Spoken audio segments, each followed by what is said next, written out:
Donc, le processus de deuil. Le processus de deuil, on le rencontre quand une personne décède proche de nous, qu'on perd une personne proche de nous, mais on le voit aussi dans des deuils situationnels, comme dans le cas où on reçoit ou notre enfant reçoit un diagnostic de santé mentale ou du TDAH.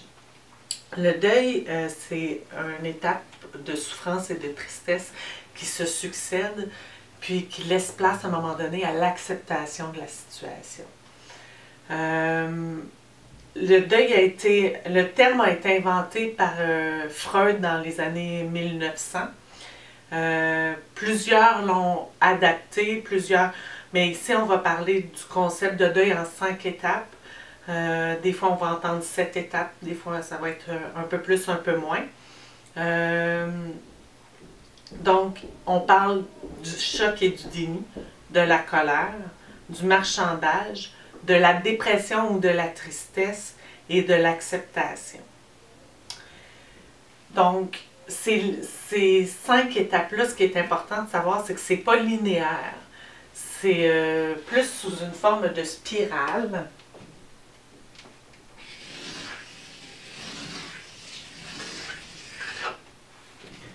Où on rencontre les émotions pas de façon une après l'autre, mais de façon périodique là, au cours du temps.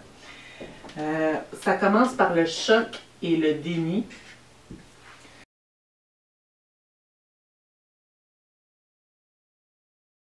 Le choc et le déni, c'est une période où la personne est comme gelée de ses émotions. Elle n'a plus contact, elle est déconnectée de la réalité. Pas de la réalité, mais elle est déconnectée de ce qu'elle revit, de ce qu'elle ressent. De ce que ça peut y faire l'annonce du diagnostic. Elle a peu ou pas de mots pour l'exprimer. C'est difficile pour elle d'assimiler les informations. Il est important d'être attentif aux changements apportés à cette période-là par rapport aux besoins de la vie quotidienne. C'est l'alimentation, le sommeil, l'activité physique, l'oxygénation, la respiration, etc. Parce que des changements positifs ou négatifs peuvent apporter des signes et symptômes à surveiller. Par exemple, si je mange plus ou si je mange moins, peut tous les deux être un signe à faire attention.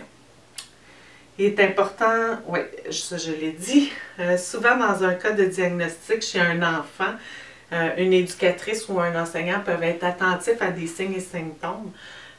Puis le parent va se braquer. Plus l'enseignant, puis c'est un exemple que je donne ici, plus l'enseignant va insister sur le diagnostic ou sur la prise de médication, plus le parent va avoir tendance à se braquer. Mais c'est aussi vrai dans le cas inverse. Bref, pourquoi je parle de ça, c'est que c'est en lien avec le choc et le déni. On a tendance à négliger, voyons, excusez, je cherche mes mots, sous-évaluer les signes et symptômes possibles. Autre nuance qui est importante de considérer, c'est que un impact positif qui est possible d'avoir quand on a un diagnostic, c'est que vous pouvez avoir un diagnostic, la personne qui a reçu le diagnostic n'est pas ses comportements en tant que tels. Elle a des comportements dérangeants, mais elle n'est pas ces comportements dérangeants-là. Ce qui est génial, c'est qu'on peut changer nos comportements. Donc, avec du temps, avec de la persévérance, ben, c'est possible de changer tranquillement le cours des réactions et des comportements. Donc, suite à la phase du déni, en lien avec le diagnostic du TDAH, il y a une gamme d'émotions qui peuvent se faire ressentir chez la personne et chez le proche.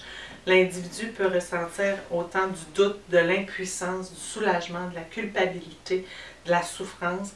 Puis ça peut revenir régulièrement. Donc, la colère, dans notre cycle, dans notre boucle du deuil, la colère laisse place aussi à la culpabilité, comme je disais. On peut voir, par exemple, la culpabilité chez un parent d'enfant ayant le TDAH comme étant coupable parce que l'enfant avait des comportements difficiles, de ne pas avoir agi à son bon escient. Là, à ce moment-là, il agissait comme il pensait, mais après coup, il dit « j'aurais peut-être dû, j'aurais donc dû faire ça, etc. » Il peut faire ça, avoir des pensées dans ce genre-là. Il peut se sentir coupable d'être responsable de la présence du TDAH chez son enfant, parce que le TDAH est héréditaire, donc dans plusieurs pourcentages des cas, donc il peut y avoir un sentiment de culpabilité de ça, puis le coupable par rapport aux autres enfants de la famille, de peut-être pas donner autant ou la même qualité de temps aux enfants, aux différents enfants. Cette période comporte une instabilité émotionnelle fragilisant la personne, ce qui crée un yo-yo émotionnel de back and forth. Le fait d'osciller entre un état hyper positif jusqu'à un extrême négatif, ça oscille dans ces deux extrêmes-là.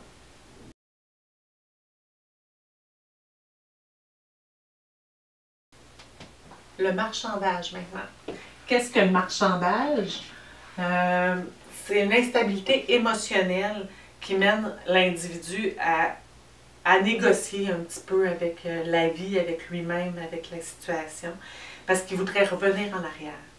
Cette étape-là, elle dure pas très longtemps dans le temps du deuil, là, parce qu'il se rend vite compte que c'est futile, que le retour en arrière n'aura pas lieu, que c'est pas possible. À cette étape-là, il est important de ne pas trop se mettre à la recherche d'informations.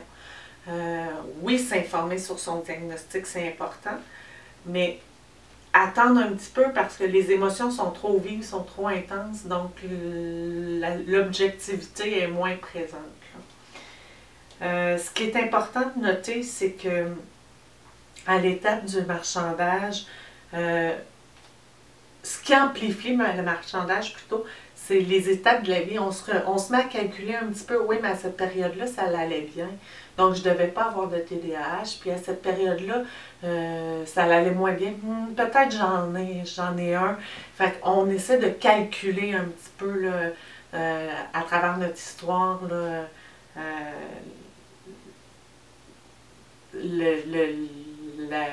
le bon ou non diagnostic.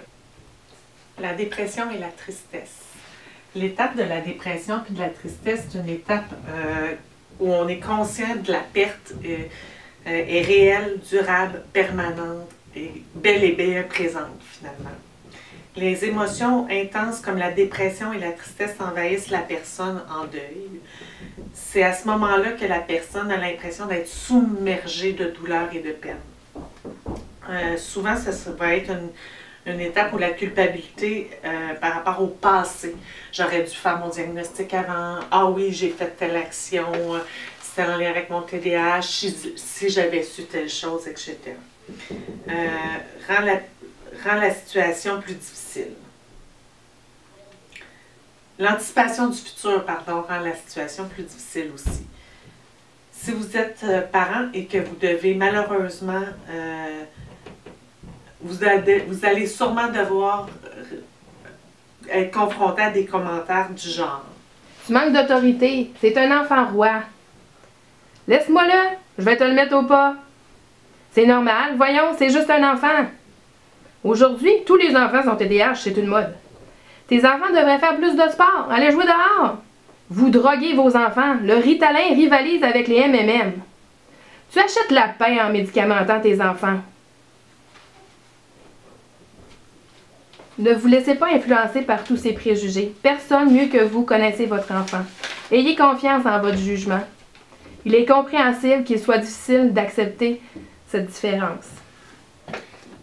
l'individu est à risque de se cristalliser dans un état négatif et de dépression. Mais c'est à ce stade-là aussi qu'on peut sortir vers l'acceptation, la prochaine étape. Afin de constituer les étapes du deuil, il est important de favoriser la mise en action, la socialisation, de prendre soin de soi. Peu importe la bonne façon de prendre soin de soi, c'est important de mettre un accent.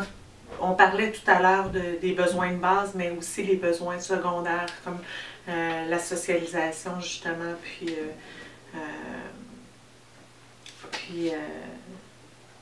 le temps en famille. Maintenant que le terme TDAH fait partie de la vie de la personne, que le diagnostic a bel et bien été posé, il est plus ou moins accepté par période. La personne va disposer de plus d'énergie pour se documenter, demander de l'aide, trouver des stratégies qui lui correspondent, qui lui ressemblent. Donc, on vous invite à consulter à cette étape-là, comme aux autres étapes avant, là, mais c'est important aussi de ne pas prendre pour acquis que c'est terminé. Je reviens à ma boucle du deuil. Dans le fond, comme j'ai montré au début, ici j'aurais dû faire la boucle un petit peu plus grosse, puis les boucles vont en diminuant. Les étapes reviennent. C'est pas linéaire, comme je disais. Donc, à chaque boucle, oups, les étapes reviennent. Tu sais, la première boucle, ça peut être « Ah, à l'anniversaire l'année passée de ma fille, elle n'avait pas son diagnostic, j'ai eu tel problème ou ça a été comme ça, tu sais, de cette façon-là. Ah, voilà 1 an, j'ai fait mon diagnostic, on a eu le diagnostic. » Tu sais, les étapes importantes d'un deuil, on se remémore, on revit un peu les boucles du deuil. Donc le choc, le déni, la colère, le marchandage, la dépression et l'acceptation. Mais plus ça va, moins c'est intense et plus c'est rapide, plus c'est distancé comme émotion. Là. Et voilà.